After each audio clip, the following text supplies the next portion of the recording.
Hello, dear soul. Welcome to the sacred space of rest. Wherever you are in this moment, whatever has brought you here tonight, know that you are exactly where you need to be. There is nothing you need to prove, nothing you need to accomplish, nothing you need to understand.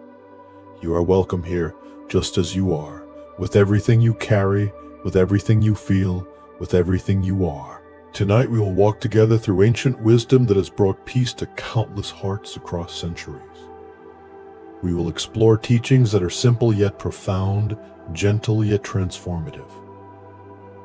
These are not lessons to memorize or concepts to master. They are invitations to remember what you have always known deep within. They are doorways back to your own peaceful center. Before we begin our journey, let us take a moment to arrive here fully. Gently adjust your body into a position of complete comfort. If you are lying down, feel the surface beneath you holding your entire weight.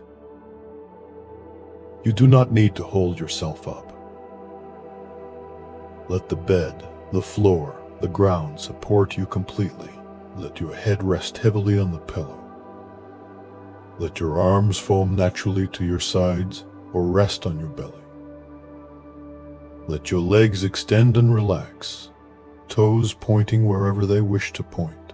If you are sitting, let your back be supported. Let your hands rest gently. Let your whole body settle into this moment like a bird settling into its nest. There's no right way to position yourself. There is only what feels natural and comfortable to you right now. Take a deep breath with me. Breathe in slowly through your nose, drawing cool air deep into your lungs, filling your belly, filling your chest. Hold it there for just a moment, and now release it through your mouth with a gentle sigh, letting all the tension of the day flow out with that breath. Let us do this once more.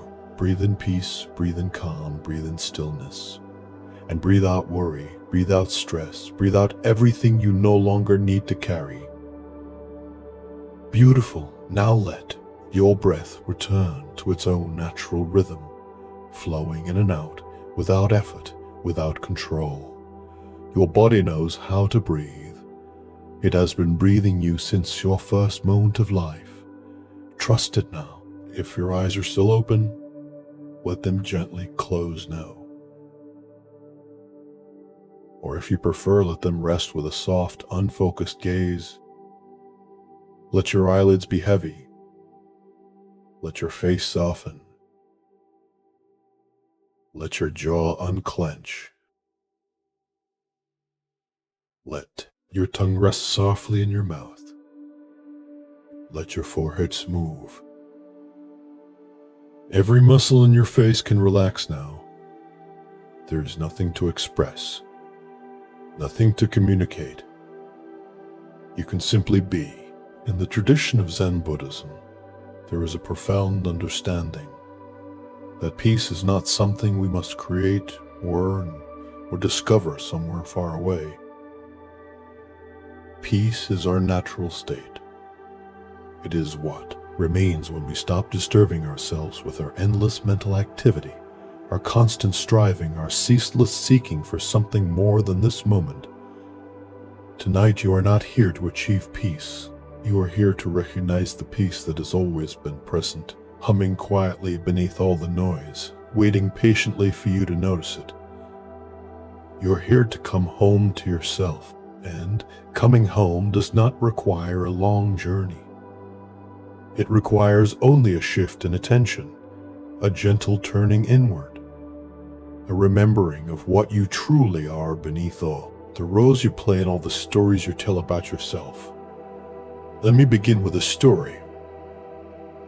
A story about a seeker who traveled the world only to discover that what he sought was waiting for him in the last place he thought to look.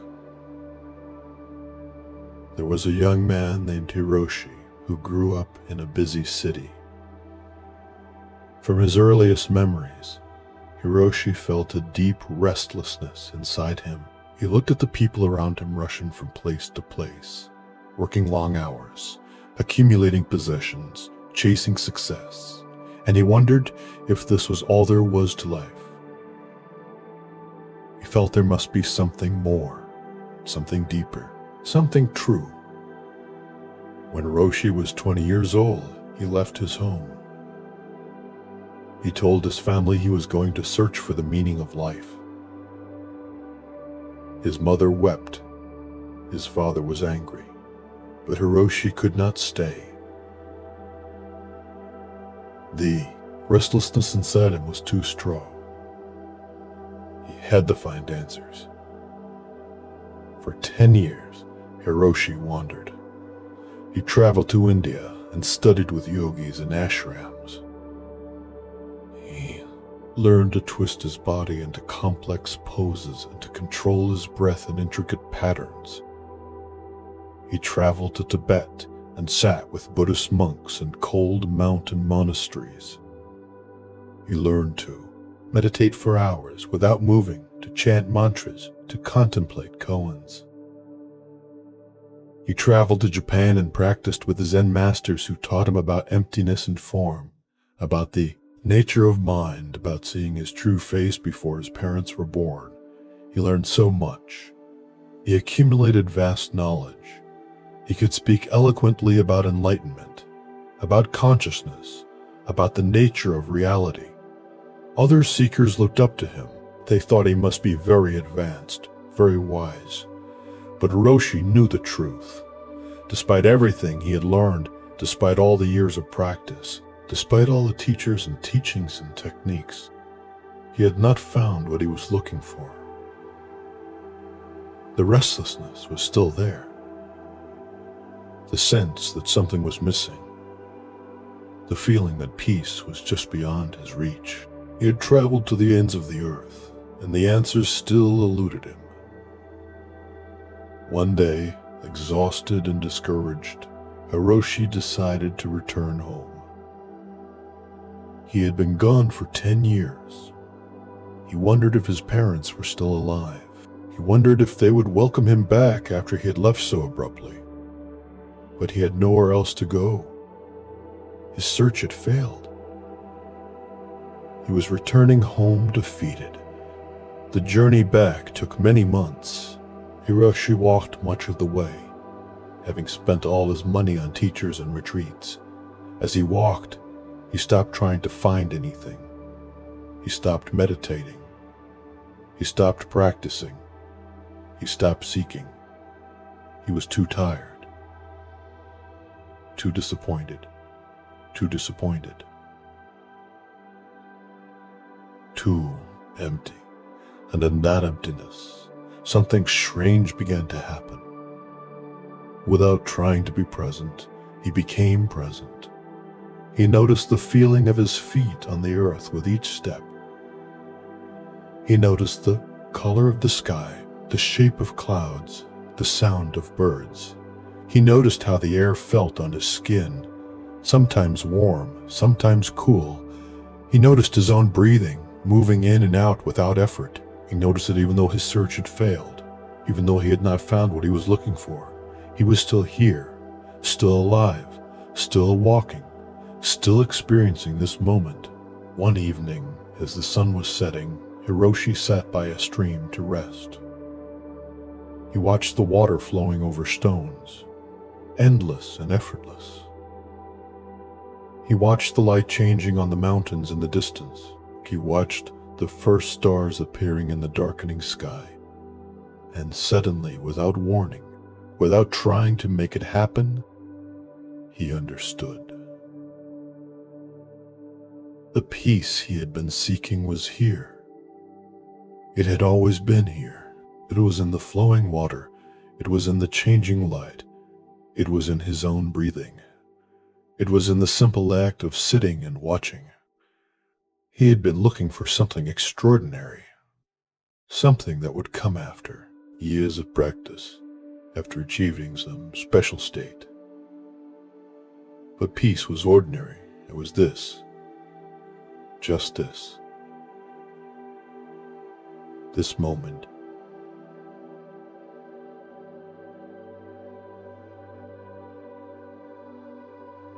This breath.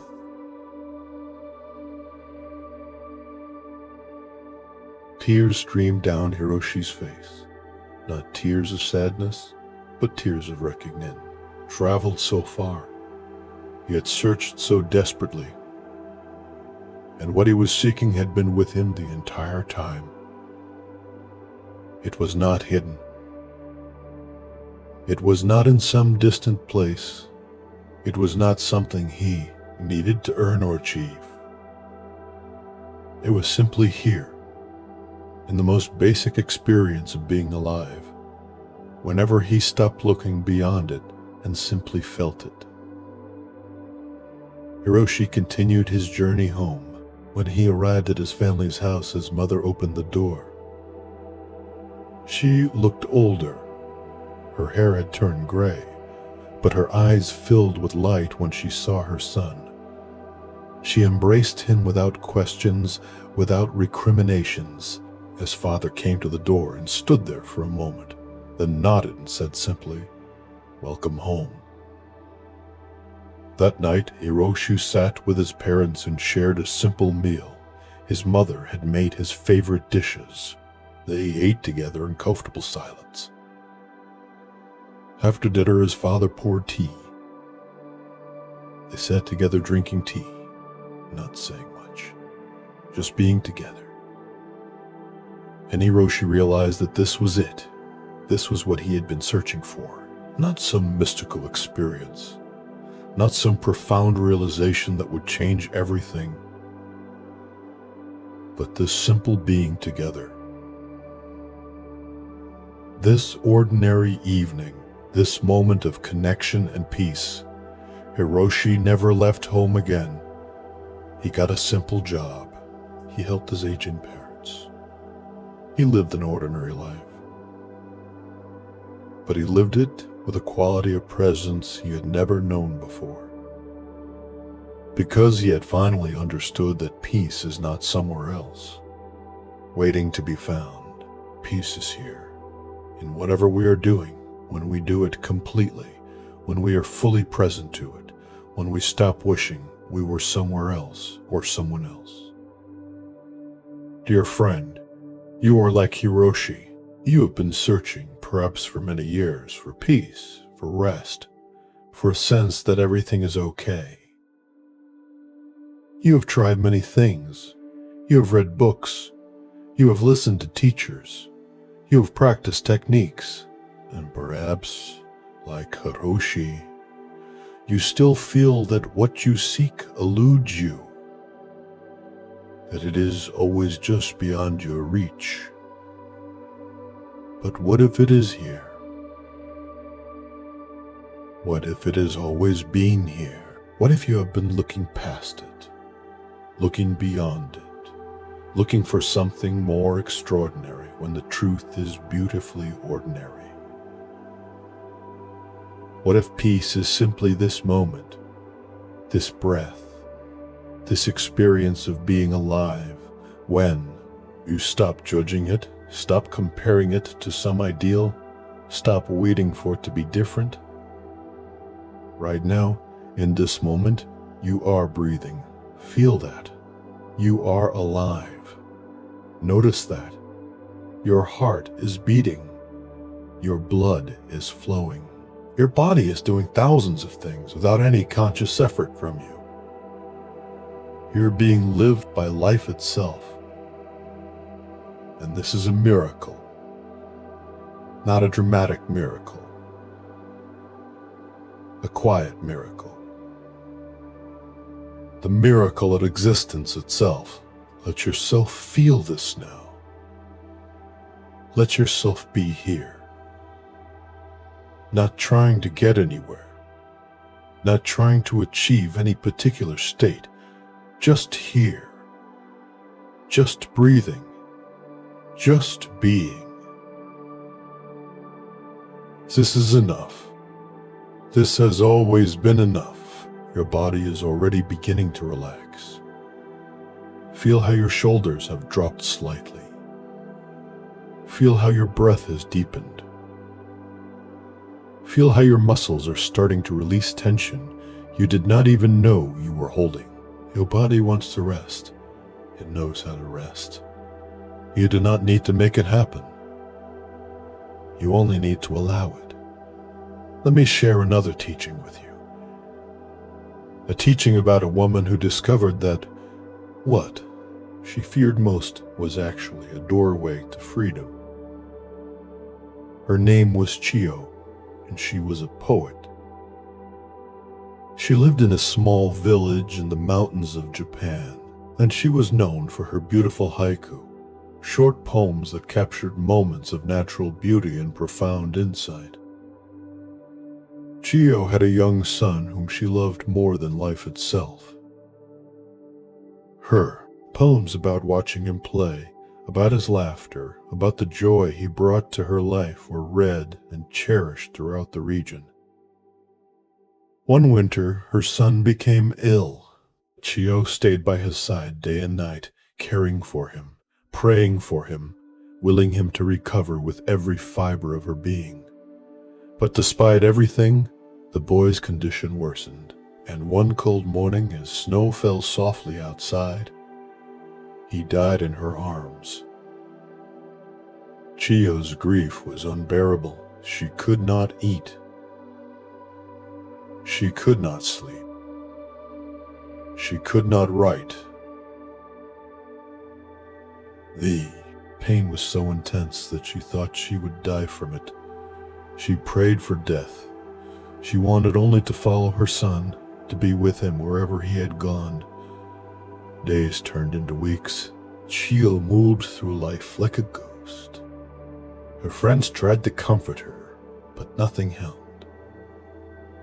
The world had lost all color, all meaning, all joy.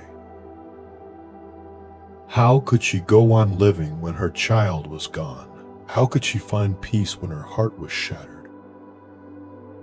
One night, unable to bear the pain any longer, Chiyo walked to a nearby Zen temple. She found the abbess, an old woman named Rengetsu, and fell at her feet. "Please," Chiyo begged, "teach me how to stop this pain. I cannot bear it. It is destroying me. I need it to go away." Rengetsu looked at Chiyo with infinite compassion. "Come," she said, "sit with me." They sat together in the meditation hall. The temple was silent except for the sound of snow falling outside. After a long silence, Rengetsu spoke. "Chiyo, you are trying to push away your grief. You are at war with your pain. You believe that if you could just make it go away, then you would be okay. But this war is what is destroying you, not the grief itself, but your resistance to the grief." Chiyo looked up, confused. "But the pain is unbearable. How can I not resist it?" "What if," Rengetsu said gently, "instead of trying to push the grief away, you turned toward it? What if you allowed yourself to feel it completely, without resistance, without judgment, without trying to make it different? What if you opened your heart to the pain instead of closing against it?" "But I will drown in it," Chiyo whispered. "It will destroy me." "Perhaps," Rengetsu said, "or perhaps you will discover that you are larger than the grief, that you can hold the grief without being destroyed by it, that you are not the grief itself, but the space in which the grief appears." Chiyo did not understand, but she trusted Rengetsu. She closed her eyes and, for the first time since her son's death, instead of trying to push the grief away, she turned toward it. She let herself feel the full weight of it. The crushing sadness, the howling emptiness, the unbearable ache of missing her child. She felt it all. She let it pour through her like a river, not trying to dam it up, not trying to redirect it, just letting it flow. And something unexpected happened. The grief did not destroy her. It moved through her, intense and powerful. But she remained. She was still here, still breathing, still aware. The grief was happening, but she was somehow larger than the grief. She was the awareness that held the grief, and that awareness was not broken by what it held. Tears streamed down Chio's face, but they were different tears now. Not tears of resistance, tears of release, tears of acceptance. She sat there for hours, feeling everything, allowing everything, resisting nothing. When she finally opened her eyes, something had shifted. The grief was still there. It would be there for a long time. But it was no longer unbearable, because she was no longer fighting it. She had made space for it. She had allowed it to be part of her experience without letting it define her entire existence. In the days that followed, Chio began to write again. Her poems now had a different quality. They were deeper, more honest, more real. She wrote about grief, about loss, about the preciousness of life, about how love and sorrow are two sides of the same coin. Her poems touched people's hearts in ways they never had before, because they came from a place of authentic feeling, not a place of trying to present only the beautiful parts of life. Chio lived many more years. She never forgot her son. She carried him in her heart every day. But the grief became something she could be with, something she could hold, something that, in time, softened into a tender sadness mixed with gratitude for the years they had shared. Years later, someone asked her how she had survived such devastating loss. Chio said, "I stopped trying to survive it. I stopped fighting it. I let it break my heart open. And what I discovered is that a broken open heart is bigger than a closed heart. It can hold more. It can feel more. It can love more."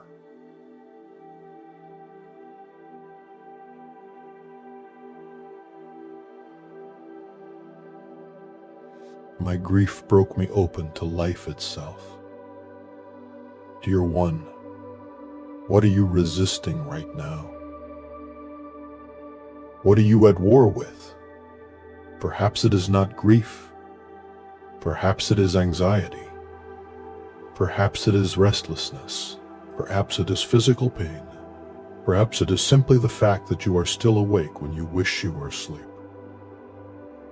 Whatever it is, your resistance to it is creating suffering. The thing itself is just an experience, but your fight against the experience is what makes it unbearable. Tonight, practice what Chio learned. Instead of fighting with what is, allow it. Make space for it. You do not need to like it. You do not need to want it. But you can stop resisting it. You can say, "This is what is happening right now. I am feeling this. I am experiencing this.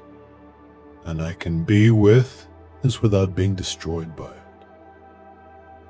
When you stop fighting, something miraculous happens. Not that the experience necessarily goes away, but that you discover you are larger than the experience. You are the vast awareness in which all experiences appear and disappear. And that awareness is never harmed by what moves through it. It is like the sky. Storms may pass through the sky, but the sky itself is never damaged. It remains spacious, open, whole. You are the sky, dear friend. And whatever you are experiencing right now is just weather. Let the weather be as it is. Let it move through your vast sky. You are big enough to hold it all. Let your body continue to soften now. Feel the weight of your head sinking into the pillow. Feel your shoulders dropping down, away from your ears. Feel your chest and belly softening with each exhale. Feel your hips and legs becoming heavy, so heavy. Feel your arms and hands relaxing completely, fingers uncurling. Your whole body is being held. You do not need to hold anything. You can let go completely. Your breath continues its gentle rhythm, in and out, in and out, like waves on a shore, like the rising and setting of the sun, natural, effortless, eternal. You are part of this rhythm. You are this rhythm. The universe breathing itself through you. There is one more story I want to share before we go deeper into silence. A story about a master who taught the most profound lesson through the simplest gesture. There was a Zen master named Gutai who lived in a small temple. Master Gutai had an unusual teaching style. Whenever anyone asked him a question about Zen, about enlightenment, about the nature of reality, he would not speak. He would simply raise one finger. That was his entire teaching. One finger raised in silence.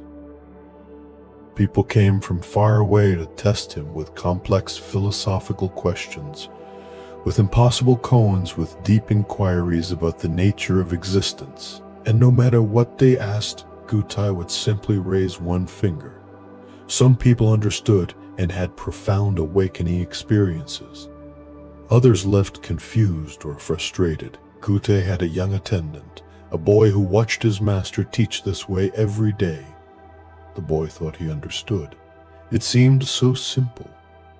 Just raise one finger, so when visitors came and Gutai was away, the boy began to imitate him. People would ask questions, and the boy would raise his finger, trying to be like his master. When Gutai heard about this, he called the boy to him. "Show me your teaching," Gutai said. The boy proudly raised his finger. In that instant, Gutai took out a knife and cut off the boy's finger. The boy screamed in pain and ran away, clutching his hand. As the boy was running away, Gutai called after him, "Boy." The boy turned around, tears streaming down his face, and Gutai raised his finger. In that moment, looking at his master's finger, unable to raise his own anymore, the boy suddenly understood. It was not about the gesture. It was not about imitating the form. It was about something that could not be copied, could not be taught, could not be given from one person to another. It was about seeing directly, about being present completely, about not living second-hand through imitation, but living first-hand through direct experience. The boy's finger eventually healed, but his understanding never left him. He stayed with Gutai for many years and eventually became a great teacher himself. But he never raised his finger. He had his own way of pointing to the truth, his own authentic expression. Not copied from anyone, not imitated, but genuinely his own. Dear friend, this story might seem harsh, but it contains an important teaching. You cannot find peace by imitating others. You cannot find rest by following someone else's formula.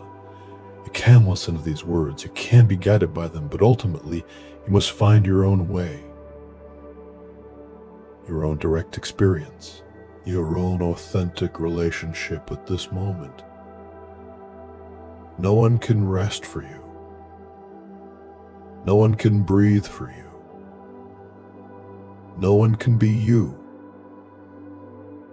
You are the only one who can be present to your own experience, and that presence, that being here, that simple awareness of what is actually happening in this moment, that is the key, not a technique, not a method, not a formula, just this simple being here. So stop trying to do rest correctly. Stop trying to follow some ideal. Just be here. Just feel what you feel. Just breathe what you breathe. Just be what you are. This is enough. This has always been enough. Your body knows what it needs. Trust it. Your breath knows its rhythm. Allow it. Your consciousness knows when to wake and when to sleep. Surrender to it. You do not need to control everything. You can simply allow, simply be.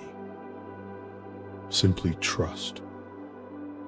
Let yourself sink deeper now. Deeper into comfort. Deeper into stillness.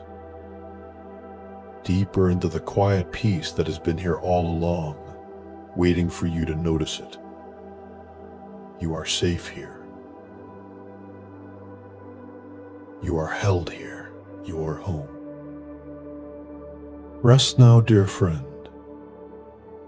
Rest in the knowing that you are exactly where you need to be. Rest in the knowing that you are enough. Rest in the knowing that this moment, exactly as it is complete. You do not need anything more. You do not need to be anything more. You are whole. You are complete. You are home. Let the words fade now. Let the thoughts quiet. Let everything settle like snow falling on still water. You are resting. You are at peace. You are home. And so we continue deeper into this sanctuary of stillness, dear friend.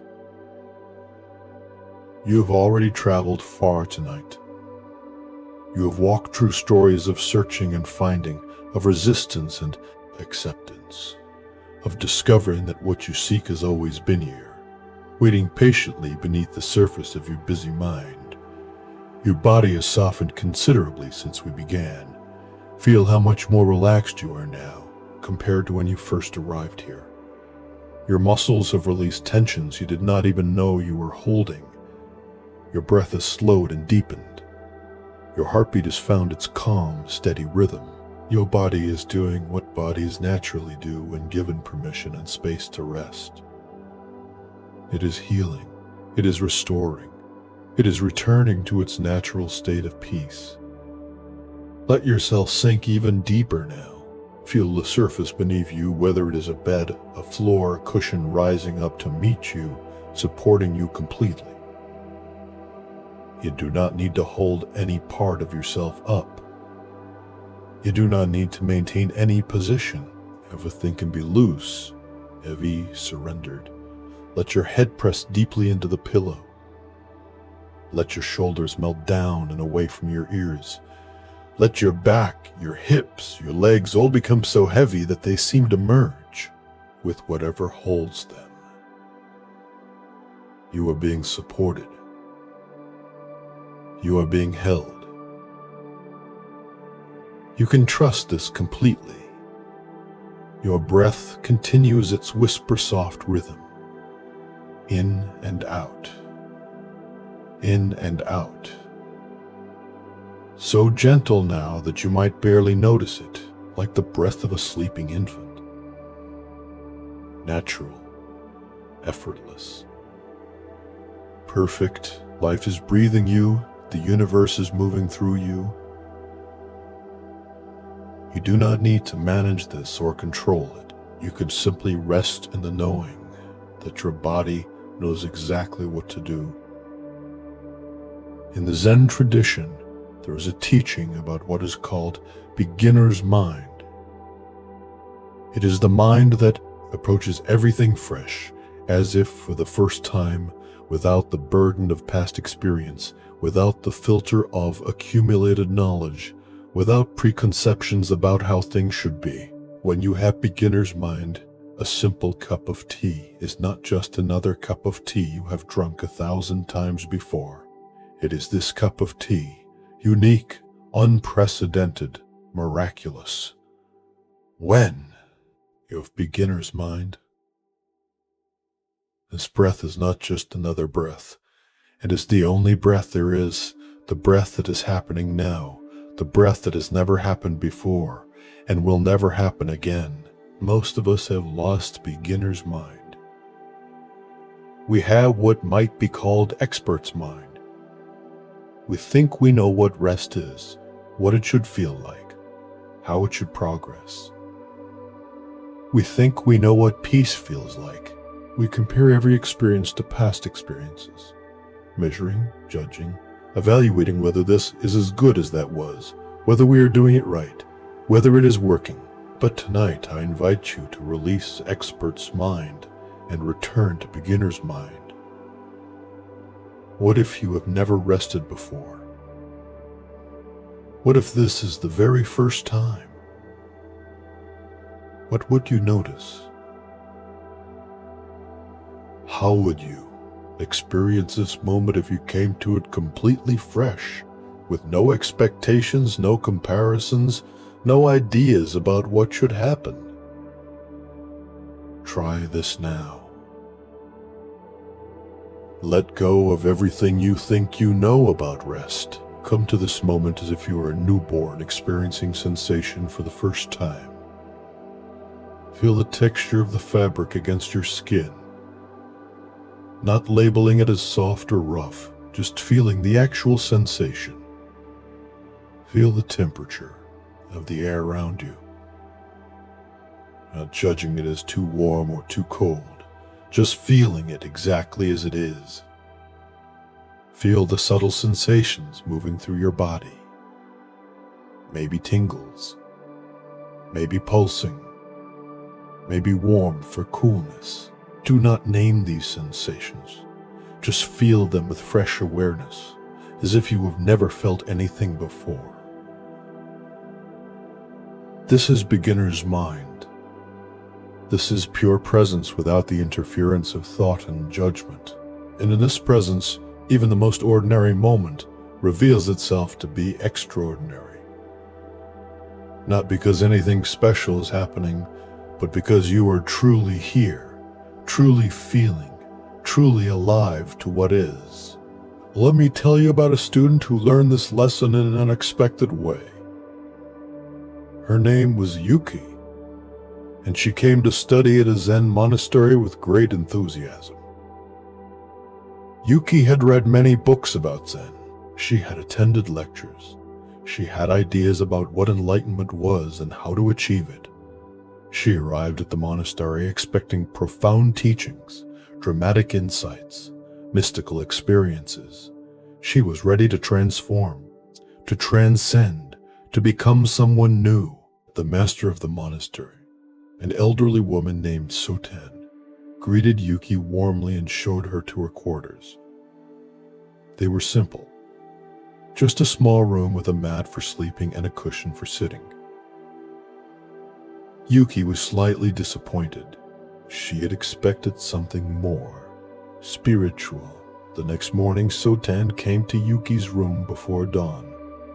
"Come," she said. "Your practice begins now." Yuki followed eagerly, certain that she was about to receive some profound teaching. Soten led her to the kitchen and handed her a broom. "Your practice today is to sweep this floor," she said. "Sweep it until it is completely clean." Yuki was confused and disappointed.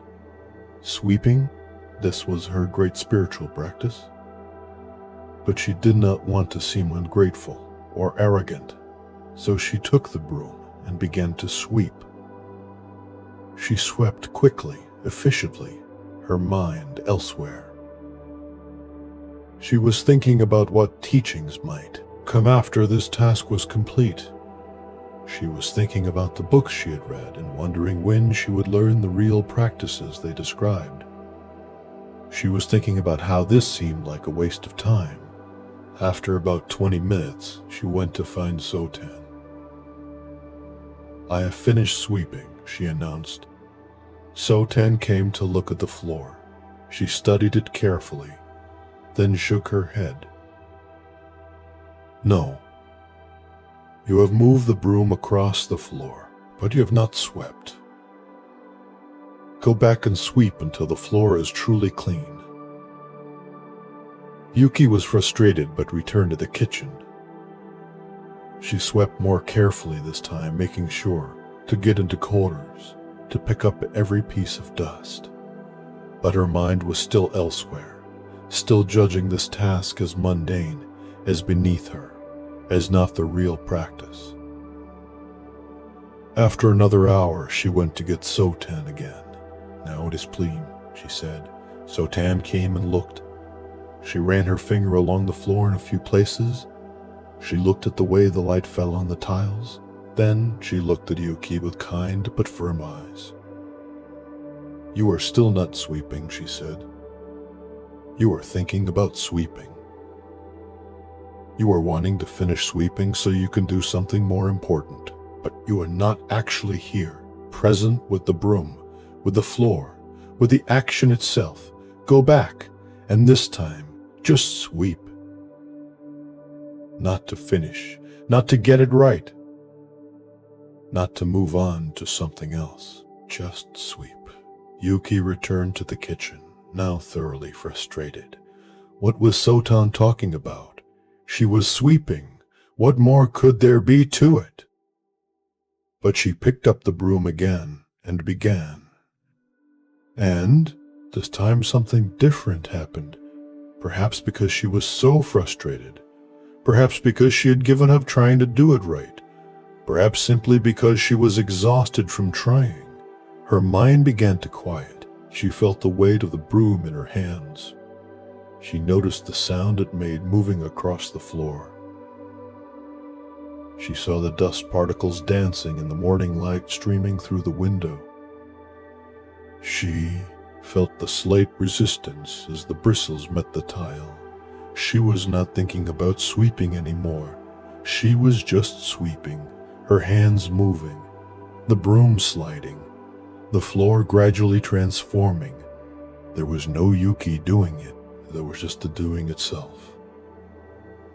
Time disappeared. She did not know if she had been sweeping for minutes or hours. There was just this eternal moment of movement and attention. The floor, the broom, the sweeping, her. Awareness of it all, everything had become one seamless whole.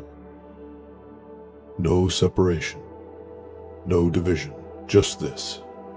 When Sotan entered the kitchen some time later, she found Yuki still sweeping, her face peaceful, her movements flowing like a dance. Sotan watched for a moment and smiled. "Now you are sweeping," she said quietly. Yuki looked up, and something had changed in her eyes. "Master," she said, "I understand. This is the practice. Not someday. Not when I learn some special technique, but now, here. In this simple action, when I am completely present to it, this is meditation. This is Zen. This is everything." Soren bowed to her student. "Yes. Every moment is the practice. Every action is the opportunity. Not to achieve something, but to be completely here. When you wash dishes, just wash dishes. When you walk, just walk. When you breathe, just breathe. When you rest, just rest.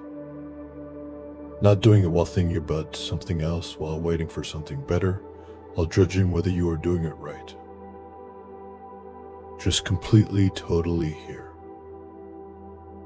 From that day forward, Yuki approached everything differently, not because her tasks changed, She still swept floors and washed dishes and performed countless ordinary duties, but because she understood that these were not obstacles to practice, they were the practice itself.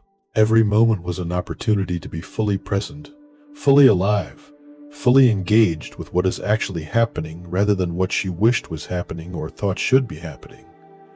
Dear friend, you are like Yuki. You may be lying here thinking that this rest is just something to get through so you can arrive at some better state, some deeper sleep, some more profound peace. You may be judging whether you are doing it right. You may be comparing this experience to other times you have rested. You may be thinking about tomorrow, about what needs to be done, about whether this is working. But what if rest is not a means to an end? What if this moment of rest is complete in itself? What if you are not waiting for sleep to come or for peace to arrive, but simply resting right now, exactly as you are? Not resting while wishing you were more relaxed. Not resting while judging yourself for still having thoughts. Just resting. Just being here. Just this. Bring beginner's mind to this moment. Feel what is actually here, not what you think should be here. Your body may not be perfectly relaxed. That is okay. Feel what level of relaxation is actually present. Your mind may still have thoughts. That is okay. Notice the thoughts without needing them to stop. There may be sounds around you. That is okay. Hear them as part of this moment, not as disturbances to some ideal of perfect silence. Whatever is actually here, this is your practice. This is your opportunity. Not to change it, or fix it, or make it better, but to be completely present to it. To meet this moment with beginner's mind, with fresh awareness, with acceptance of what is. And in that acceptance, something shifts. Not that everything suddenly becomes perfect, but that you stop fighting with reality. You stop being at war with your own experience. And in that stopping, in that laying down of weapons, there is peace. Not the peace of perfect conditions, but the peace of being at home with what is. Your body continues to release now. Feel your face so soft, so smooth, your jaw hanging loose, your tongue resting gently, your eyes still and heavy behind your closed lids, your neck long and easy, your shoulders wide and low, your arms and hands like fallen branches, resting wherever they have landed, your chest and belly rising and falling with each effortless breath, your back spreading wide against the surface beneath you, your hips, your legs, your feet, all heavy, all at rest. Let me share another teaching, a teaching about a farmer who discovered that the obstacles he cursed were actually blessings in disguise. In a small farming village, there lived a man named Kenji. Kenji was known for his beautiful rice fields and his hard work. He took great pride in his farm, tending it with care, planning each season carefully, working from dawn to dusk. One spring, just after he had planted his rice seedlings, a massive storm swept through the valley. The wind was fierce. The rain was torrential. When the storm finally passed, Kenji went out to survey the damage. He was devastated. A large section of his rice field had been completely flooded, ruined beyond saving.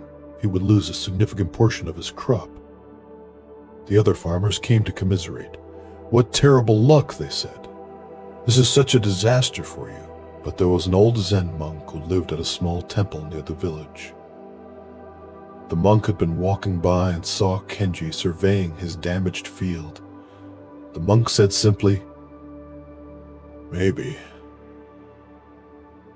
Maybe not," and he continued walking. Kenji was irritated by the monk's response. This was clearly a disaster. What did he mean, maybe? But there was nothing to be done except work around the damage and salvage what he could. As the summer progressed, a drought came to the region. No rain fell for weeks. All the rice fields began to dry up. The farmers watched anxiously as their crops withered. But Kenji's flooded section, which had seemed like such a disaster, still held water. It became a reservoir that he could use to irrigate his entire field.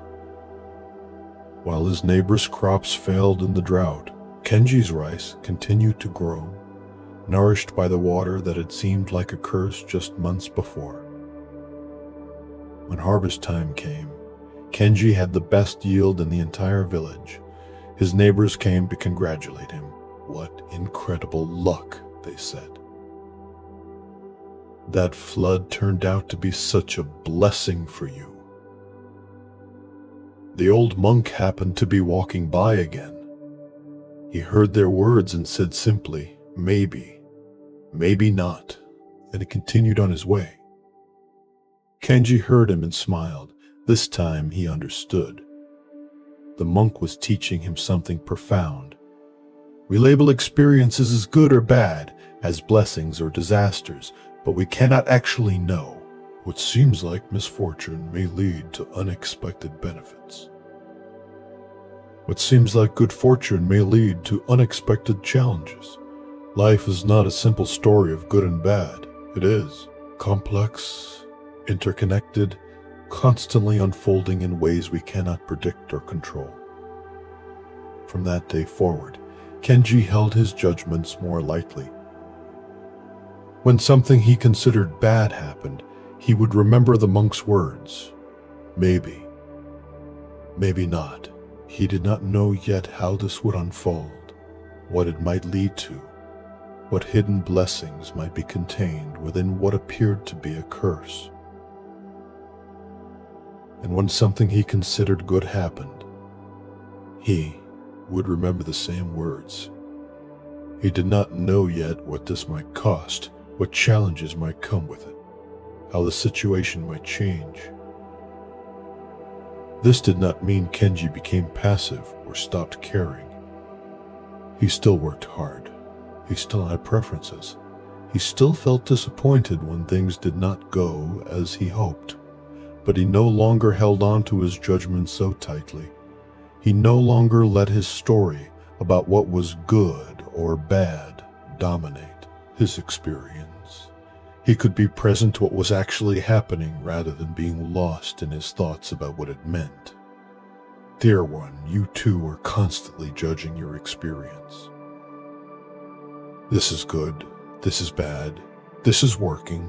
This is not working. I am relaxing enough. I am not relaxing enough. This thought should not be here.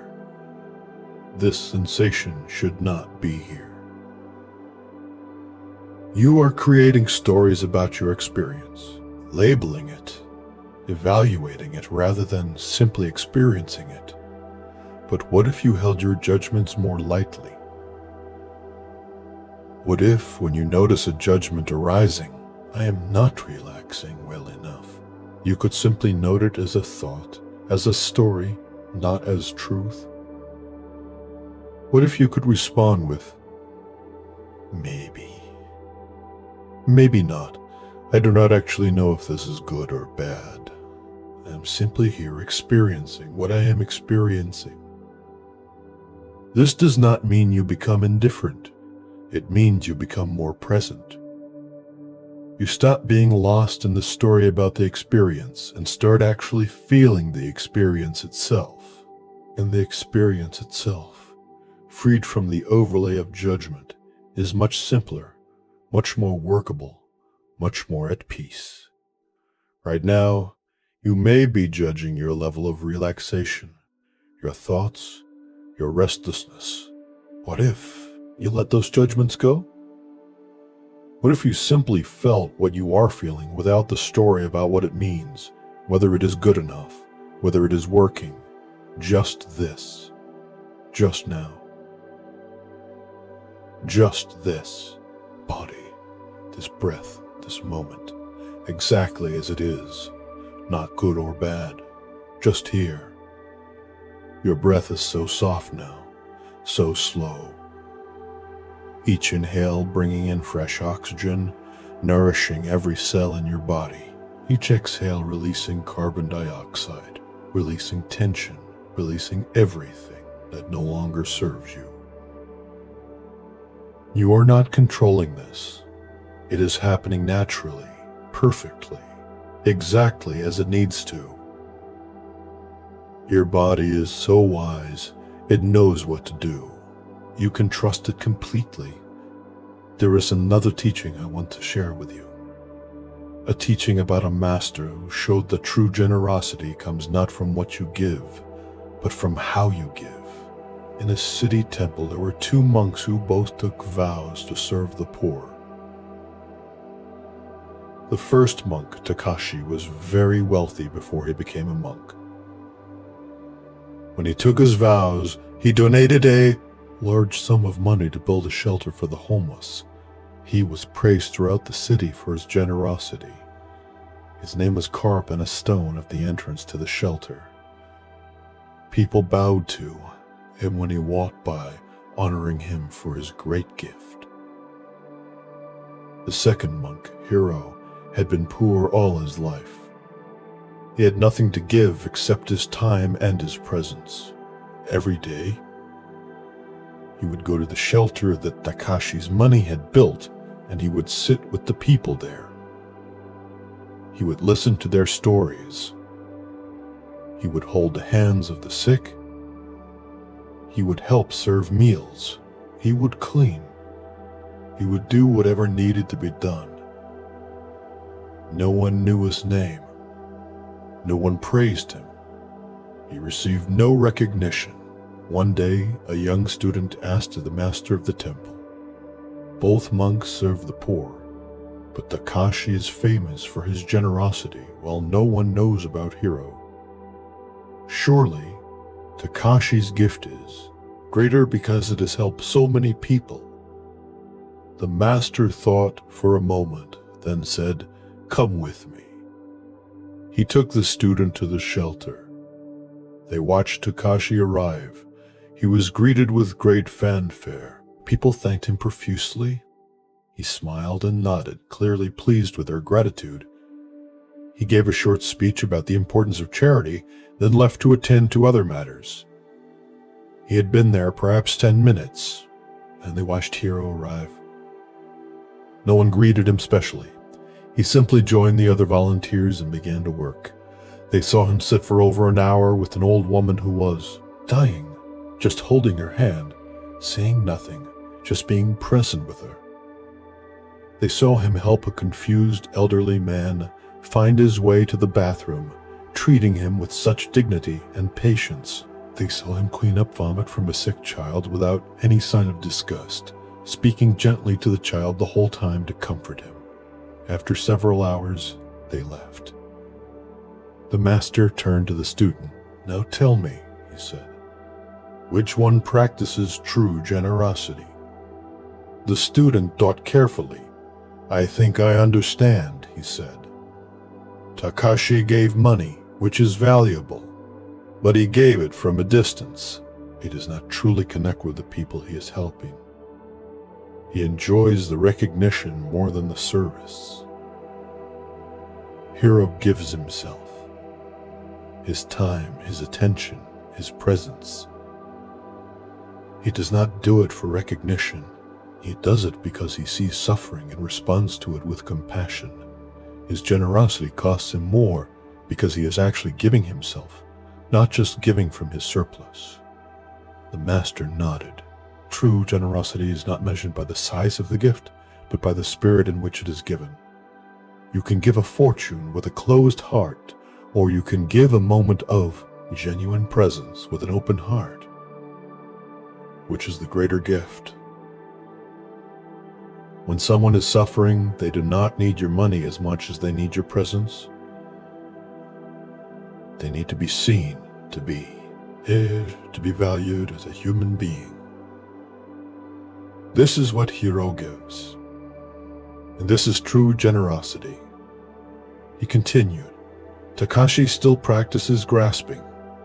He wants recognition, praise, a sense of being a good person. His giving is still about himself, about what he receives in return. But Hiro has let go even of the identity of being generous. He simply sees what needs to be done and does it. He expects nothing in return. He does not even think of himself as generous. He is simply responding to life with love. Dear friend, this teaching is not really about external generosity. It is about how you relate to yourself, to this moment, to your experience. Are you giving yourself fully to this moment of rest? Or are you partially here while your mind is elsewhere? Are you resting with an open heart, accepting yourself as you are? Or are you resting with conditions, thinking I will accept myself when I am more relaxed, more peaceful, more successful at this? True rest, like true generosity, comes from giving yourself fully to this moment, not holding back, not dividing your attention, not judging whether you are doing it well enough. Just being here, completely, with an open heart, with acceptance, with presence. Give yourself this gift now. The gift of your full presence, not thinking about what you should be feeling or what might happen next. Just here, just now. Your body resting, your breath flowing, your awareness present. This is the gift. This is the generosity. This is the love you could offer to yourself. And in this complete presence, there is a peace that needs nothing more. A peace that comes not from getting everything right, but from showing up completely to what is, from meeting yourself in this moment exactly as you are, with compassion and acceptance. Your whole body is so at ease now, so surrendered. Feel how you are floating in stillness, held by something larger than yourself, held by existence, held by life, held by love. You are safe here. You are welcome here. You are home. Your mind has grown so quiet. Thoughts come, but they are distant now, like clouds passing far overhead. They do not disturb the vast, spacious awareness that you are. You can let them pass without following them, without engaging with them. Just watch them drift by, like leaves floating down a stream. You are not your thoughts. You are not your body. You are not your emotions. You are the awareness that notices all of these things, the consciousness that is conscious of experience. And that awareness is always peaceful, always still, always free. Rest as this awareness now, not as a person trying to rest, but as awareness itself, which is always already at rest. Not as someone seeking peace, but as peace itself. You are not becoming peaceful. You are recognizing the peace that you already are, that you have always been, that exists beneath all the noise and activity of your mind. This is who you truly are, not the busy, worried, striving person you sometimes think you are. But this vast, spacious, peaceful awareness. This is home. This is rest. This is what you are returning to. And it is so good to be home. Let everything else fall away now. All the stories, all the striving, all the judging. Just be this, just be here, just be home. You are so loved, so held, so safe. Rest now in this knowing. Rest deeply, rest completely. You are home. We journey now into even deeper waters, dear friend, into the quietest spaces of your being, into the most restful places where words begin to fade and only presence remains. You have come so far tonight. You have released so much. You have opened to the teachings. You have allowed the stories to work on you like gentle rain on thirsty soil. Your body has found such profound relaxation now. It barely registers as your body anymore. It has become part of the stillness, part of the silence, part of the vast peace that surrounds you and fills you and is you. Feel how completely you have let go, how entirely you have surrendered. There is no tension left to release, no holding left to soften. You are pure rest now, pure being, pure peace. Your breath has become so subtle that it is almost imperceptible, a gentle whisper of life moving through you. In and out, so soft, so natural, like the breath of the earth itself, like the pulse of existence. You are not separate from this breath. You are this breath. You are life breathing itself awake to its own nature.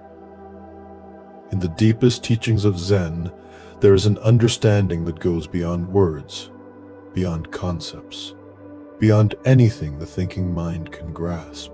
It is the understanding that you are not who you think you are. The small self, the ego, the one who worries and plans and struggles, this is not your true nature. It is like a wave thinking. It is separate from the ocean. The wave has its own shape, its own movement, its own momentary existence. But it is made entirely of ocean. It has never been separate from the ocean. It is the ocean expressing itself as wave. You are like this. The person you think you are, with your name and your history and your concerns, this is like the wave. But beneath this temporary form, you are the ocean. You are the vast, boundless consciousness that takes on infinite forms, but is never divided, never separate, always whole. Tonight, as you rest here in the deepest relaxation, you have an opportunity to taste this truth, to experience yourself not as the small, separate wave, but as the infinite ocean, not as the limited person with all their problems and worries, but as the unlimited awareness in which all experience arises and dissolves.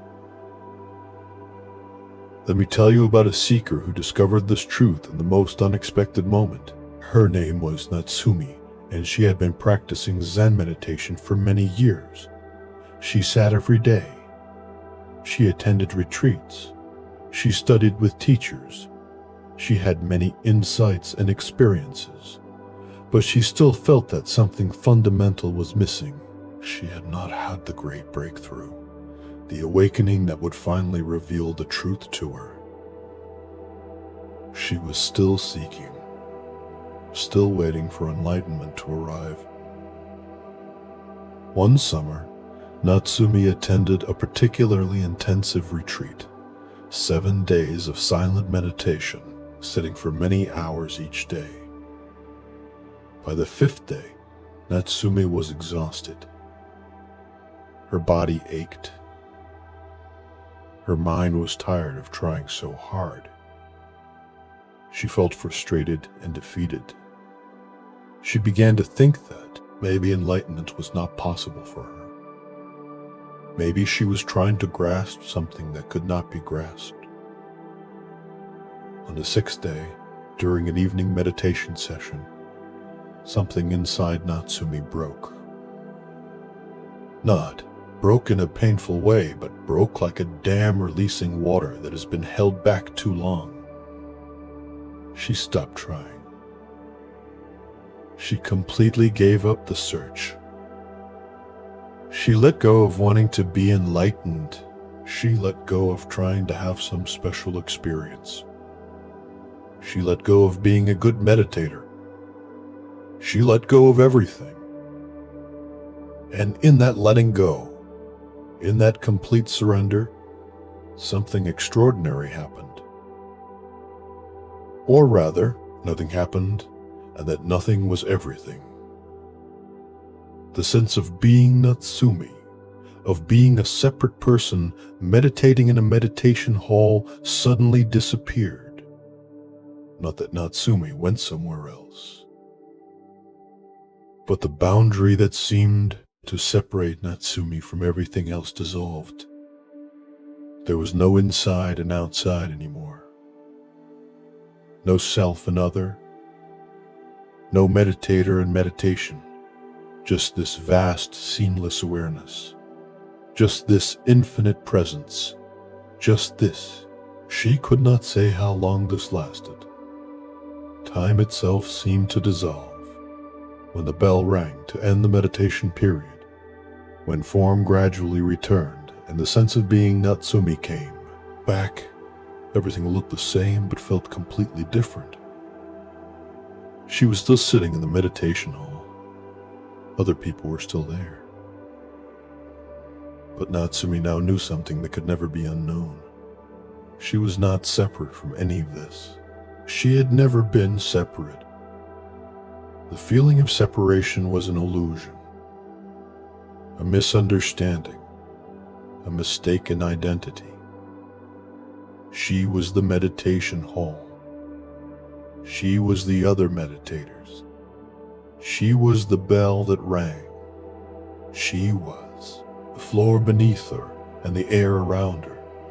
She was all of it, and none of it was separate from her. Or more accurately, there was no her separate from all of this. There was just this one reality, this one consciousness, expressing itself as infinite forms while remaining forever undivided. After the retreat ended, someone asked Natsumi what she had realized.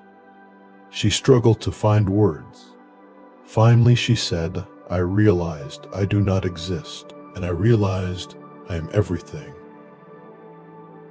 These are not two different things. They are the same truth. The small, separate me that I thought I was does not exist. It never did. And what I actually am is not limited to this body or this mind. What I actually am is the awareness in which all bodies and all minds appear. And that awareness is not mine. It is everyone's. It is everything. It is all there is. The person who asked did not understand. How could you not exist and be everything at the same time? But Natsumi just smiled. Some truths cannot be explained. They can only be experienced directly. And once experienced, they change everything while changing nothing. Natsumi still had to do her laundry. She still had to go to work. She still experienced pleasure and pain, joy and sorrow. But now she knew that all of this was happening in her, as her, but not to her. She was the space in which it all occurred, and that space was never touched by what occurred within it. Dear friend, you may not fully understand Natsumi's realization. The mind cannot grasp it, because the mind itself is part of what is being transcended. But you do not need to understand. You only need to rest into the possibility of it, to soften into the experience of it, even if just for a moment. Right now, as you rest here, notice the awareness that is aware of these words. Notice the consciousness that is conscious of your body, your breath, your sensations. This awareness, this consciousness, Where is it located? Can you point to it? Can you contain it? Or is it vast, unbounded, without edges or limits? Notice that this awareness is not disturbed by what it is aware of. The thoughts come and go, but the awareness remains. Sensations arise and pass, but the awareness remains. Even if you are feeling discomfort or restlessness, the awareness that knows the discomfort is not itself disturbed. It is like the screen in a movie theater. All kinds of images can appear on the screen, violent scenes or peaceful scenes, but the screen itself is never harmed, never changed, never affected. You are the screen, dear one. You are the awareness. You are the space in which all experience happens, and that space is always peaceful, always whole, always free. Rest as this awareness now, not as the person, not as the one with the story, but as the pure awareness that exists before any story, before any identity, before even the sense of being a separate self. Rest as the vast, open, spacious presence that you truly are. In this resting as awareness, you may notice that the boundaries you normally feel begin to soften.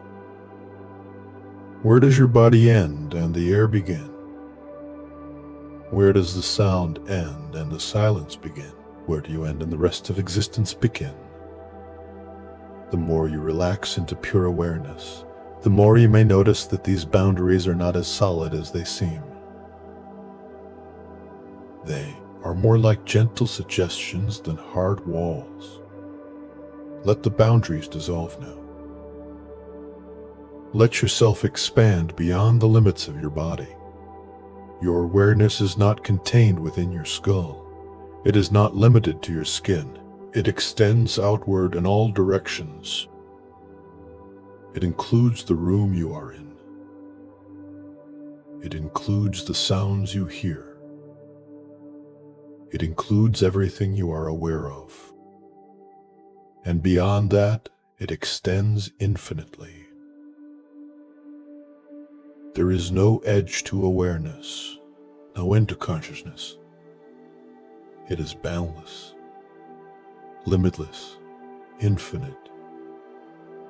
You are this infinite awareness, not a small limited person having an experience of awareness, but awareness itself, temporarily experiencing itself as a person. This is the great reversal. The great understanding. You are not in the universe. The universe is in you, appearing within the vast space of your awareness. Rest as this vastness now, this infinite space, this boundless awareness. You are so much larger than you think you are, so much more vast, so much more free. Let me share another story. A story about a monk who learned that true freedom comes not from gaining anything, but from losing everything. His name was Bankei, and he lived in Japan during a time of great turmoil.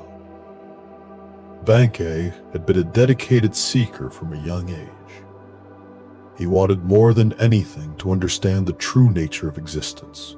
He studied with many teachers. He practiced severe austerities, depriving himself of food and sleep, pushing his body to its limits. He meditated until he collapsed. He did everything the teachings said to do, but the great insight he sought eluded him.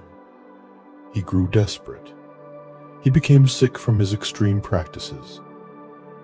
His body weakened. He developed a terrible abscess in his side that would not heal. He was dying, and he knew it, and still he had not found what he was seeking. One night, lying on his mat in terrible pain, Bankei realized something. He was going to die. Very soon, and he had spent his entire life trying to achieve enlightenment. and he had failed. The seeking was over. Not because he had succeeded, but because there was no more time. Death was coming, and it did not care whether he was enlightened or not. In that moment of realization, something happened. The seeking stopped. Not because Bankei chose to stop it, but because it became absurd. What was the point of seeking enlightenment if he was about to die? What was the point of trying to become something if there was no future in which to become it? And as the seeking dropped away, as the striving ceased, as the desperate effort to gain something finally ended, Bankei saw. Or rather, there was seeing. Not Bankei seeing something, but just seeing itself. Just awareness being aware, and in that seeing, he understood that there had never been anything to seek. The enlightenment he had been trying so hard to achieve had been present all along. It was not something to gain. It was what he was, what he had always been, what everyone is, the unborn, unchanging awareness that exists before birth and after death, before thought and afterthought, before form and after form. Bankei began to laugh. Even in his pain, even with death approaching, he laughed. At himself. At his years of desperate seeking. At the absurdity of trying so hard to become what he already was. It was like a fish thrashing around looking for water while swimming in the ocean. The fish is made of water. The fish is in water. The fish is in water. The fish is water. But the fish does not know this because it has never known anything else. It thinks water must be something special, something to be found somewhere else. Bankei understood now. He was the unborn awareness. He had always been the unborn awareness. Even his body dying was just something appearing in that awareness. Even his thoughts, his pain, his seeking, all of it was just waves on the surface of the vast ocean of awareness that he truly was. And that awareness was never born and would never die. It was eternal, unchanging, always present, always free. Remarkably, Bankei did not die. The abscess healed. His body recovered. But the man who recovered was not the same man who had fallen ill. The seeker was gone. The one trying to achieve something was gone.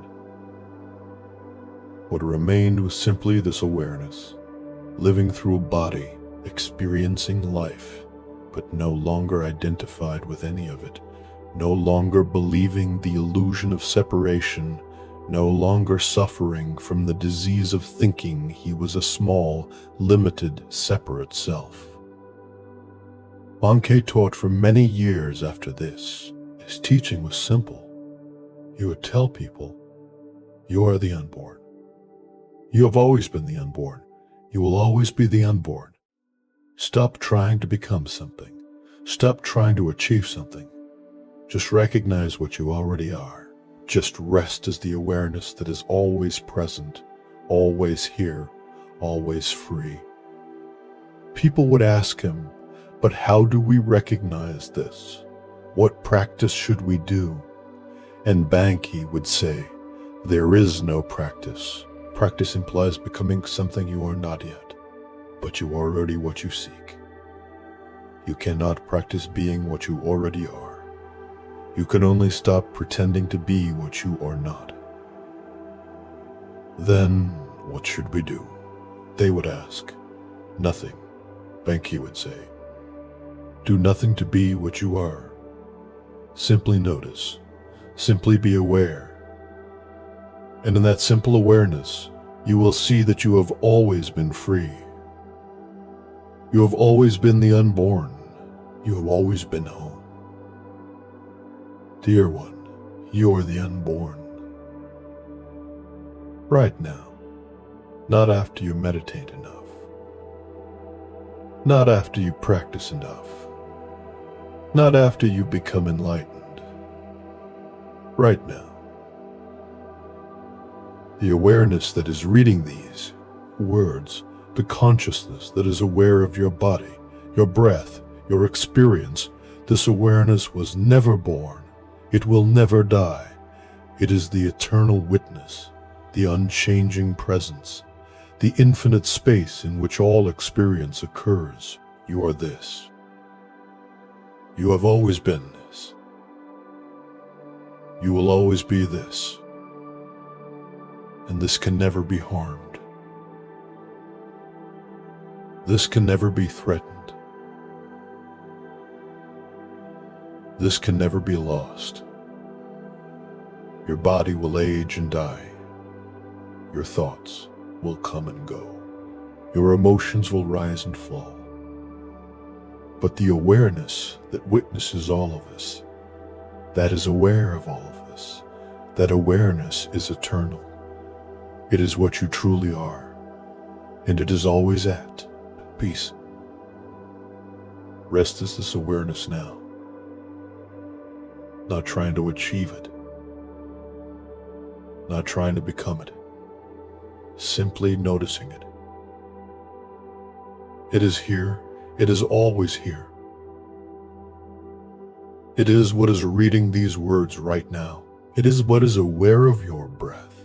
It is what is conscious of your existence. This is you. This is your true nature. This is what you have always been. And this awareness, this consciousness, it has no problems. It has no stress. It has no anxiety. These things may appear within it, but it is never touched by them. It is like space. Things move through space, but space is never crowded, never full, never disturbed. It remains spacious, open, infinite, no matter what appears within it. You are like space, vast, open, infinite, and whatever you are experiencing right now, whatever thoughts or feelings or sensations are present, they are appearing within your vastness. They cannot fill you. They cannot disturb your essential nature. You are too vast to be disturbed, too infinite to be limited, too free to be trapped. Let yourself feel this vastness now, this spaciousness, this freedom. Let go of identifying with the small self, the limited person, the one who has problems and worries. That is just a thought. Just a habit of mind. It is not what you truly are. What you truly are is this infinite awareness, this boundless consciousness, this eternal presence. Rest as this now. Be this. You do not need to do anything to be this. You already are this. You have always been this. Simply notice it. Simply rest in it. Simply be it. Your body has become so still now, so quiet. It is like a fallen leaf resting on the surface of a pond, not making any effort, not going anywhere, just resting, just being, just here. Your breath is the faintest whisper, in and out, like the breath of the universe, like the pulse of existence. You are this breath. You are this pulse of existence. You are this existence knowing itself. Let me share one more teaching before we go deeper into silence. A teaching about a master who showed that true wisdom is simpler than we imagine.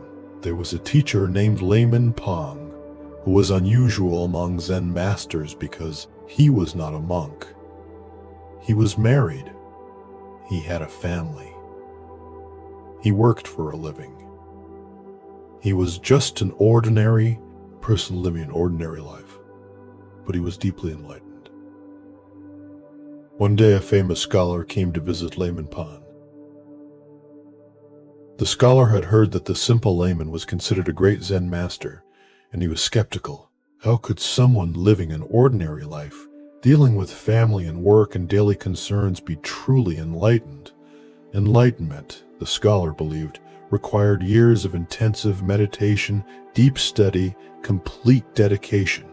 It was not something available to ordinary people living ordinary lives.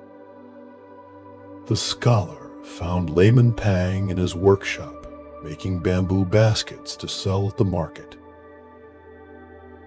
This was how Pang supported his family, by making simple baskets. The scholar watched for a while, then asked, "I have heard you are a great Zen master, but I see you just making baskets like any common craftsman. What is your understanding of Zen? What is your understanding of Zen?" Layman Pong continued weaving bamboo strips together. He did not look up. After a moment he said, "My daily activity is nothing special. I simply accord with circumstance. I chop wood. I carry water. I make baskets. When I am tired, I sleep. When I am hungry, I eat. This is the path. This is enlightenment. Not something extra. Not something special. Just this. Just doing what needs to be done. Just being completely present to whatever is here." The scholar was disappointed. "That is it? That is your great wisdom. Anyone can say that. Where are the profound insights? Where are the deep teachings?" Layman Pang smiled and looked up. "You asked for my wisdom, and I gave it to you. But you cannot hear it because you are listening for something complicated, something difficult, something impressive. You think wisdom must be profound and mysterious. But true wisdom is simple, so simple that the complicated mind overlooks it." He held up the basket he was making. "This basket is Buddha nature. These hands weaving are Buddha nature. This moment of making is Buddha nature. Everything is Buddha nature. Everything is enlightenment. There is nothing that is not it. But if you are looking for something special, something beyond this ordinary moment, you will miss it. You will spend your whole life searching for what is right here, right now, in every simple action, in every ordinary moment." The scholar began to understand. He had been studying Zen for years, reading complex texts, trying to grasp profound concepts. But Layman Pang was showing him that all of that was missing the point. Zen was not about gaining knowledge or achieving special states. It was about being fully present to life exactly as it is, washing dishes while washing dishes, making baskets while making baskets, resting while resting. "So enlightenment is just living?" the scholar asked. "No," Layman Pang said. "Living is just enlightenment. There is no living separate from enlightenment. There is no enlightenment separate from living. They are the same thing. When you understand this, you stop seeking. You stop trying to become someone special. You simply live. Fully, completely, in each moment. And this is freedom. Dear friend, you have been seeking rest as if it were something special, something to achieve, something beyond ordinary experience, but rest is just rest, not something mystical, not something profound. Just this. Just your body being still. Just your breath moving softly. Just this moment of being here. This is rest, nothing more, nothing less. And it is enough. It is enough. You do not need to make it special. You do not need to achieve some perfect state of relaxation. You just need to be here, to allow what is, to stop fighting,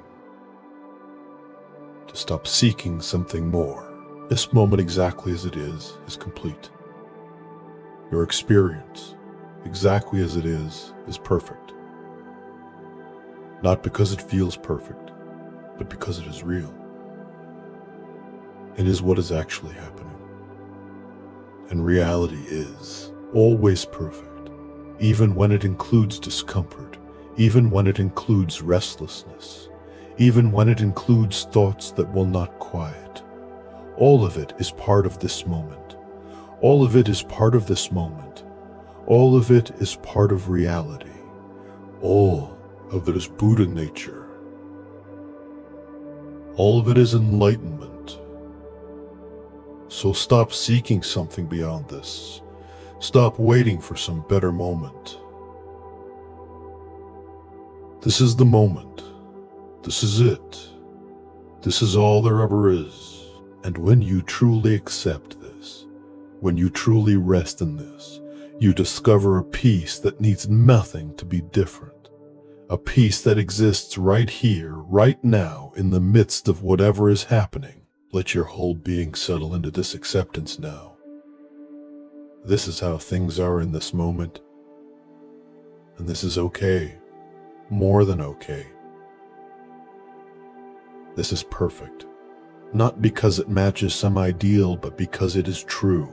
It is real. It is what is. And you can rest in what is.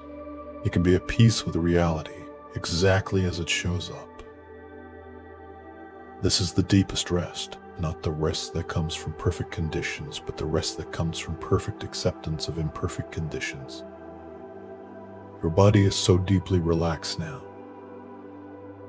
Every muscle soft, every bone heavy, every breath barely moving, you are dissolving into the stillness, merging with the silence, becoming one with the peace.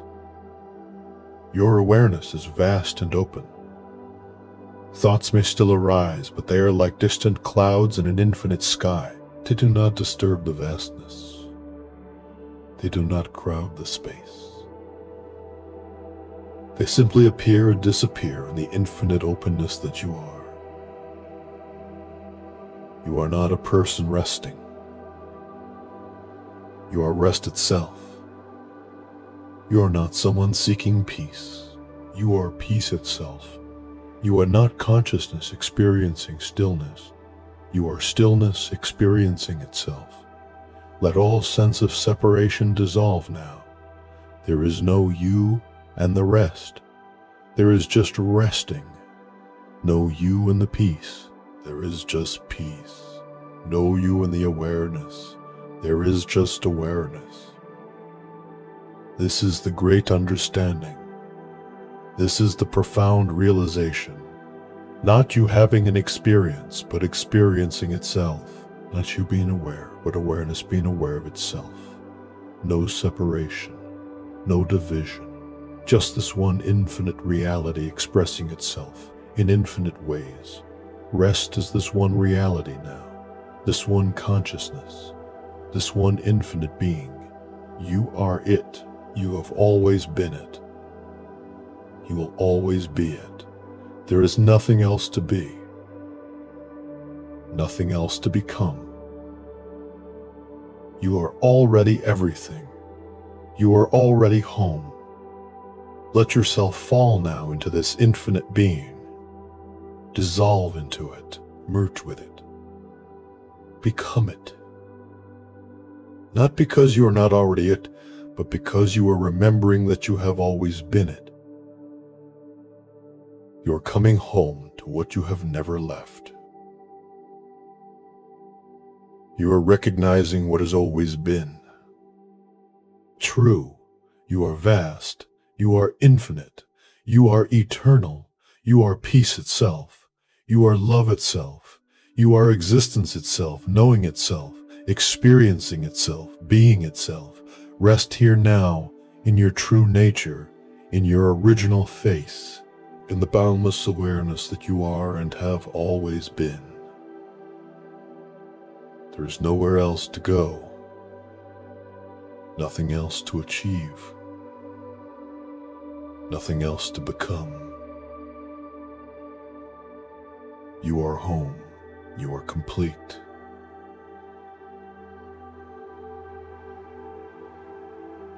You are whole, and you are at peace, forever and always, in this moment and in every moment. You are peace. You are rest. You are home. Let everything dissolve now into this vast peace, this infinite stillness, this eternal now. You are safe here. You are held here. You are loved here, forever. Rest now. Rest completely. Rest as the infinite peace that you are. Nothing more is needed. Nothing more has ever been needed. You are enough. You are everything. And now we arrive at the final passage of our journey together, dear soul. We have traveled through so much tonight. Through stories of seeking and finding, of resistance and acceptance, of the illusion of separation and the truth of oneness. You have opened yourself to these teachings. You have allowed them to work on you, and now we rest in the deepest silence, in the most profound peace, in the very heart of being itself. Your body has become so still that you may have forgotten it entirely. It has dissolved into the great stillness. It has merged with the silence. There is no longer a sense of body in space. There is only this vast, open, peaceful presence. This is beautiful. This is exactly as it should be. You are resting so deeply now that form itself is fading, and only the formless remains. Your breath has become imperceptible. The faintest movement, so subtle that you cannot tell where one breath ends and another begins. It is like the breath of eternity, like the pulse of the infinite, like existence breathing itself through the momentary form that appears to be you, but is actually just another expression of the one consciousness that is all there is. In the most esoteric teachings of Zen, there is an understanding that goes beyond even awareness and consciousness. It is called the absolute, or the void, or emptiness. But these words are misleading because they suggest nothing, when actually this emptiness is the fullness from which everything arises. It is not empty like a vacant room. It is empty like infinite potential, like the space that makes all form possible, like the silence that makes all sound possible, like the stillness that makes all movement possible. This emptiness is what you truly are, not the awareness that was mentioned earlier, though that is closer to truth than the body or the thoughts. But even awareness is still something. Even consciousness still has a quality, a presence. But before awareness, before consciousness, before existence itself, there is this emptiness, this void, this absolute nothing that is simultaneously absolute everything. It cannot be described because description requires something to describe. It cannot be understood because understanding requires a subject and an object. It can only be pointed to, and even that pointing creates a sense of something that is not quite accurate. But tonight, in this deep rest, you may catch a glimpse of it, a taste of it, a moment of dissolving so completely that even the one who could dissolve disappears. Let me tell you about a master who lived from this place. Her name was Mazu, though she was known simply as Empty Moon. She lived alone on a remote mountain, in a small cave that could barely fit her sitting form. She had no possessions except the robe she wore. She did not come down from the mountain to beg for food. She ate what little grew wild in the rocky soil. She drank from a stream. She sat in her cave day and night, year after year, merging so completely with emptiness that there was no longer anyone there to merge. For 20 years, no one saw her. Then one day, a monk who had heard legends about the hermit on the mountain decided to seek her out. He climbed for 2 days through treacherous terrain. Finally, he found the cave. It was so small, so simple, so bare, that at first he thought no one lived there. But then he saw her, sitting so still that she seemed to be part of the rock itself. The monk prostrated himself at the entrance and said, "Master, I have traveled far to receive your teaching. Please share with me your wisdom." Empty Moon did not move. She did not open her eyes. For a long time, there was only silence. The monk waited, thinking perhaps she had not heard him. He was about to speak again when she finally opened her eyes and looked at him. What he saw in those eyes was so profound that he could not speak. They were not the eyes of a person. They were like looking into infinite space, like looking into the void itself. There was no one there, no self, no identity, no teacher looking at student, just this vast empty presence, just this boundless awareness, just this. What do you seek? Empty Moon finally asked, her voice like wind moving through emptiness. I seek enlightenment, the monk said. I seek to understand the true nature of reality. I seek liberation from suffering. Who seeks? She asked. The monk was confused. I seek. I am the one seeking enlightenment. Show me this eye, Empty Moon said. Bring it here so I can see it. The monk looked within. He tried to find the eye, the self, the one who seeks, but he could not locate it. It was not in his body. It was not in his thoughts. It was not in his feelings. The more he looked, the more elusive it became. I cannot find it, he finally admitted. Then who is seeking enlightenment? Empty Moon asked.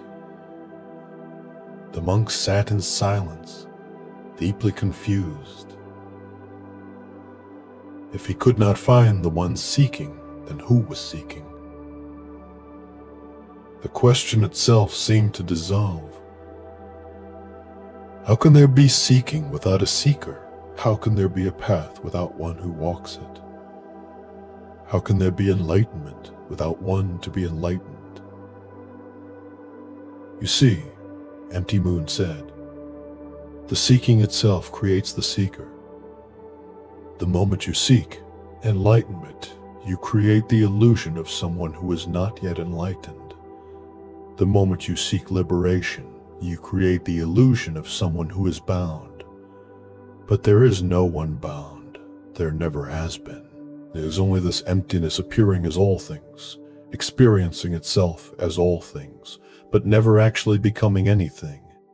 She gestured to the cave walls, to the mountain, to the sky beyond. All of this is empty. Not empty of substance, but empty of inherent existence. Nothing exists by itself, separate from everything else. Everything is interdependent, interpenetrating, constantly changing. And at the deepest level, everything is the same emptiness, taking different forms. The rock is emptiness. The water is emptiness. You are emptiness. I am emptiness. And emptiness is not nothing. Emptiness is the pregnant void from which all things arise, and to which all things rise, and to which all things return. The monk listened, trying to understand with his mind, but Empty Moon shook her head. Do not try to understand. Understanding is still the mind grasping. Instead, just be.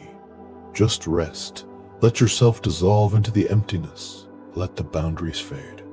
Let the sense of being a separate self fall away. Not through effort, but through release. Not through doing, but through undoing. Let go of everything until even the one letting go disappears. The monk stayed on that mountain for many months. He sat in front of Empty Moon's cave. He watched the clouds. He listened to the wind. He felt himself slowly dissolving. His thoughts came less frequently. His sense of being a separate person grew fainter. There were moments when he looked at his hand and could not remember whose hand it was. There were moments when he heard sounds but could not remember who was hearing. One morning, as the sun rose over the mountain peaks, the monk was sitting when suddenly there was no monk. There was only sitting. No one experiencing the sunrise, just the sunrise experiencing itself. No one hearing the birds, just hearing itself. No separation between observer and observed. No boundary between self and world. Just this. Just emptiness dancing as form. Just the void playing as existence. When Empty Moon emerged from her cave that morning, she looked at where the monk had been sitting. She smiled, though there was no one there to smile and no monk there to see it. She knew the form of the monk was still there, but the one who had thought himself a monk, the one who had been seeking that illusion, had dissolved. What remained was just this emptiness, this boundless awareness, this infinite potential experiencing itself through a temporary form. The monk eventually descended the mountain. He returned to the monastery where he had lived before. Nothing outward had changed. He still had a body. He still had thoughts and feelings. He still ate and slept and performed his duties. But everything was different. Because there was no longer anyone to whom any of it was happening. There was just happening. Just being. Just this. Emptiness expressing itself in infinite ways. Dear friend, you are this emptiness. Not something you need to become. Not something you need to achieve. You already are this, right now. In this very moment. The sense of being a separate person, a limited self, this is just a thought. Just a habit. Just a story the mind tells. But it is not true. What you truly are is this emptiness, this boundless space, this infinite potential, and resting here tonight, dissolving into such deep relaxation, you have an opportunity to glimpse this truth. Not to understand it with your mind, but to experience it directly. to let the boundaries fade, to let the sense of separation dissolve, to recognize yourself as what you have always been. Let go now of being anyone. Let go of your name, your history, your story. Let go of being a person lying here trying to rest. Let go of being someone seeking peace. Let all of it dissolve. Let all of it fall away. What remains when everything is released? This. Just this. This vast, open, empty presence. This boundless awareness. This infinite space in which all experience arises and dissolves, but which itself is never born and never dies. This is what you are. This is what you have always been. This is what you will always be.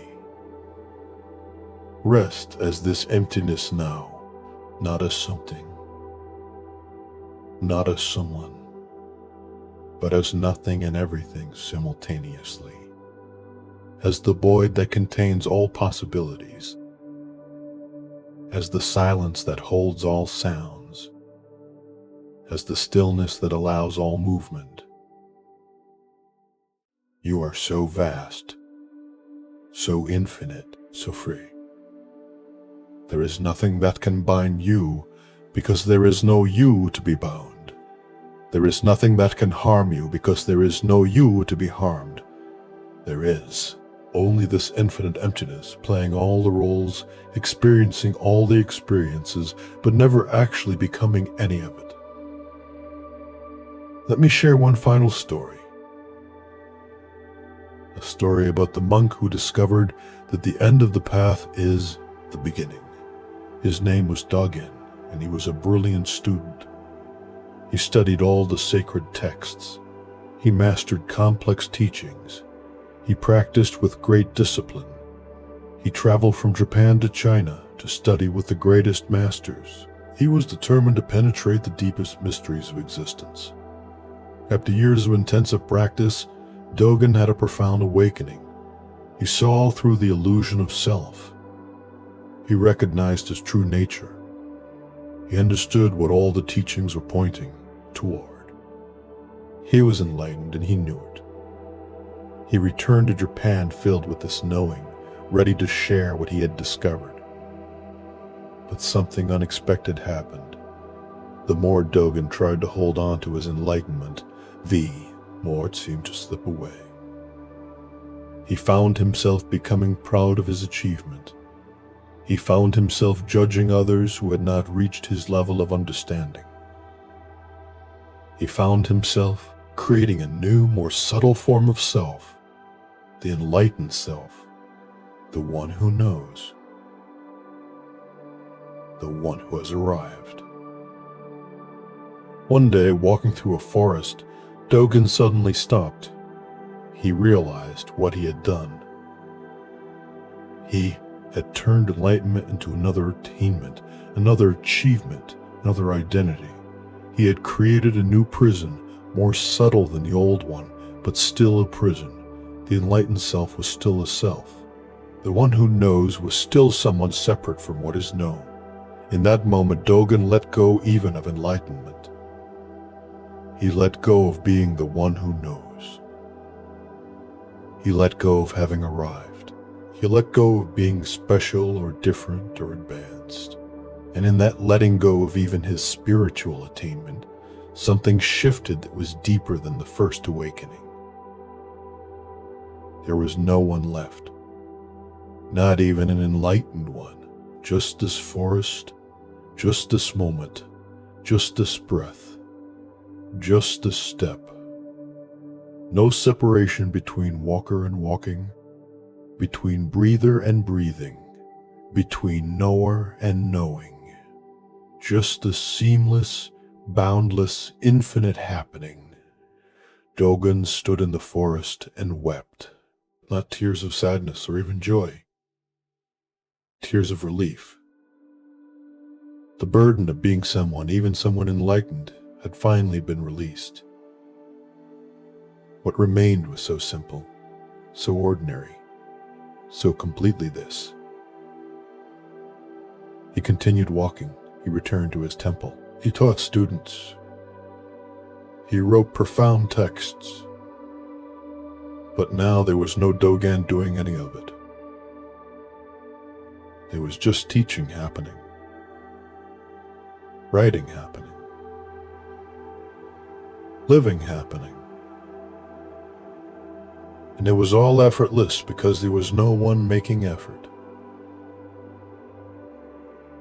It was all perfect because there was no one judging it. It was all complete because there was no one seeking anything more. Years later, one of Dogen's students asked him, "Master, what is enlightenment?" Dogen smiled and said, "Enlightenment is intimacy with all things, not understanding them, not knowing about them, but being them. When you drink tea, become the tea completely. When you walk, become the walking completely. When you rest, become the rest completely. No separation, no distance, no one standing apart observing. Just this complete intimacy, this total oneness, this absolute merging with whatever is happening. But how do we achieve this intimacy?" The student asked. "You cannot achieve it," Dogen said, "because achieving requires separation, someone achieving something. Instead, you discover that intimacy is already here, already present. You have never been separate from what is. Separation is an illusion, a mistaken perception. When that illusion falls away, what remains is this intimacy. You are not in the world. You are the world. You are not experiencing life. You are life experiencing itself. Dear one, this is the final teaching, the deepest truth. You are not separate from any of this. You are not in your body experiencing the world. You are the world experiencing itself through this body. You are not having an experience of resting. You are rest itself. You are not someone seeking peace. You are peace itself seeking nothing. Let go now of the last vestige of separation, the sense that there is a you here and everything else there. Let that dissolve. Let yourself merge completely with this moment. You are the darkness around you. You are the silence. You are the stillness. You are the breath breathing. You are the peace being peaceful. You are all of it, and all of it is you. There is no inside and outside, no self and other, no subject and object, just this one infinite reality experiencing itself in infinite ways. Just this one consciousness knowing itself from infinite perspectives. Just this one being everything while remaining forever one. Rest as this oneness now, this unity, this totality, not two things becoming one, but the recognition that there have never been two. There has only ever been this. One infinite existence. One boundless awareness, one eternal now. Your body has completely disappeared into the stillness. There is no sense of where it ends and space begins. It is merged, it is dissolved, it has become one with everything. Your breath has become the breath of the universe. The in-breath is the whole cosmos, breathing in.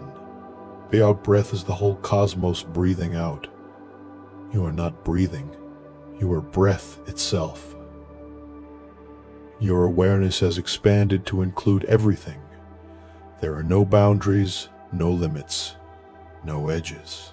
Just this infinite space in which all things appear and disappear like waves on an ocean, like clouds in a sky, like dreams in deep sleep. You are the ocean. You are the sky. You are the deep sleep in which all dreams arise. You are the screen on which all movies play. You are the silence in which all sounds resonate. You are the emptiness in which all forms manifest. And this emptiness, this void, this absolute nothing, is not dead or cold or frightening. It is alive with infinite potential. It is warm with unconditional love. It is the source of all joy, all peace, all beauty, all truth. It is what you have always been seeking. And it is what you have always been. Rest here now, in your true nature, in your original face before your parents were born, in the beginningless beginning and the endless end, in the eternal now that contains all time and transcends all time, in the infinite here that contains all space and transcends all space. You are home. You have always been home. There has never been anywhere else to be. The journey was an illusion. The seeking was a dream. The separation was a misunderstanding. You are here. You have always been here. You will always be here. Because here is all there is. And you are here. You are this. You are home. Let everything dissolve now. Let all form fade. Let all thoughts cease. Let all sense of self disappear. What remains? This, just this. Indescribable, incomprehensible, infinite, eternal, empty, full, nothing, eternal, empty, full, nothing, everything. This is what you are. This is what you have always been. This is what you will always be. And it is at peace, forever at peace, eternally at rest, infinitely free. There is nothing more to seek, nothing more to find, nothing more to become. You are complete. You are whole. You are perfect exactly as you are, which is not any particular way because you are always in no way simultaneously. Rest now in this knowing that transcends all knowing, in this peace that surpasses all understanding, in this love that requires no object because it is both the lover and the beloved, both the loving and the loved. You are so deeply relaxed now that relaxation itself is dissolved. You are so profoundly at peace that peace itself has become everything. You are so completely home that there is no longer anyone who could be away. Let the last traces of identity dissolve. Let the last remnants of self fade. Let even awareness itself merge into the absolute from which it arose. Let everything return to the source. Let everything rest in the infinite emptiness that is simultaneously infinite fullness. You are this emptiness, this fullness, this eternal now, this infinite here, this boundless love, this absolute peace. There is nothing more, nothing beyond this. This is it. This is all there is. This is everything. And you are this. You have always been this. You will always be this. Rest now. Rest completely. Rest eternally. Rest is what you are, as emptiness, as fullness, as nothing, as everything, as this. Just this. Forever this. Let sleep come if it comes. Let wakefulness remain if it remains. It does not matter. Both are the same emptiness playing different roles. Both have the same consciousness experiencing itself in different modes. Both are perfect. Both are complete. Both are home. You are safe here. Safer than safe because there is no you to be in danger. You are loved here, more than loved because you are love itself.